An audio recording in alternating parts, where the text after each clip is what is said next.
Do you remember the movie Lottery Ticket with Bow Wow and Ice Cube? I want to talk about politics for a second, but I want to get into that movie just briefly. You remember the scene where Bow Wow fought the bully, and the bully overpowered Bow Wow, knocks him out, and steals his ticket? Then Ice Cube, the retired boxer who was a recluse, came out of his apartment to drag him in to, basically save his life. When Bow Wow wakes up, he looks for his ticket and naturally assumes Ice Cube took it. And then Ice Cube lays into him. And he basically just tells him, look, I have came out this apartment in 15 years. And I came out because of you. You gonna accuse me of stealing your ticket? What does this have to do with politics? I'm about to explain. September 12th, 2001, day after the attacks by the Taliban that attacked the World Trade Center, Pentagon, and was on their way to the White House.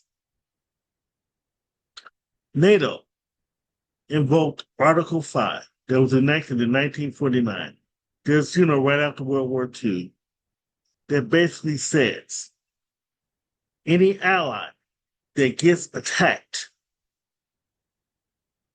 we're automatically activated. That was the first time they ever activated.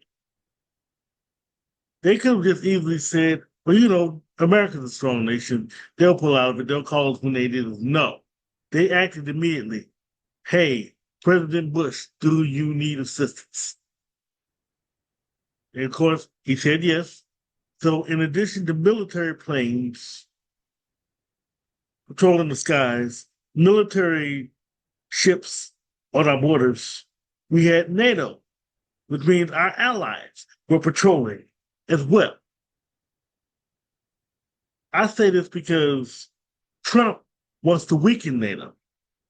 Weakening NATO means, let me explain why NATO is important. NATO is important to prevent things like this. Now, if we get hit, of course, other nations can get hit just as easy. And without NATO, we might not be able to withstand any of the attacks. Some of us might, some of us might not. So when a president jokes about nations don't pay their fair share because Russia can do whatever the hell they want, and you find that funny, that's highly irresponsible. A lot of veterans understand what's going on in Ukraine right now. A lot of veterans understand how dangerous Russia is, how dangerous North Korea is. Because any of our allies, some of our allies, without NATO, is subject to attack, maybe invasion. In the days leading up to the first war in Afghanistan, even through Iraq, NATO was there with us. Didn't have to be, but because the Taliban hit us, they became a trouble for everyone.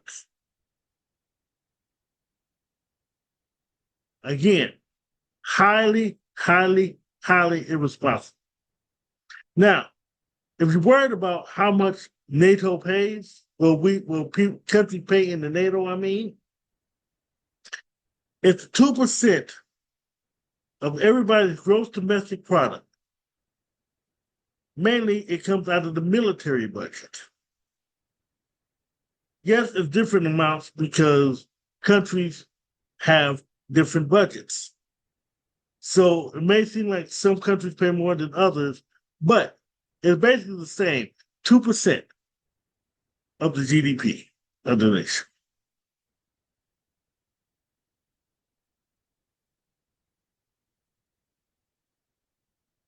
I'm almost certain a lot of our fighting men and women don't mind NATO backing us up. I don't want to be caught with our pants down and end up we're alone because we burnt our bridges with our allies. Just because the president thinks it's funny that you can let nations do what the hell they want because they're not paying their fair share. That's why I'm voting for Biden. I don't need a president that's going to weaken NATO. No other president ever in my lifetime has ever wanted to weaken our allies. We need our allies. Because again, the Russia invades Ukraine, Russia invades our allies. What's going to stop Russia from coming here? What's going to stop North Korea from coming here? I mean, yes, we have a very strong military. I accept that.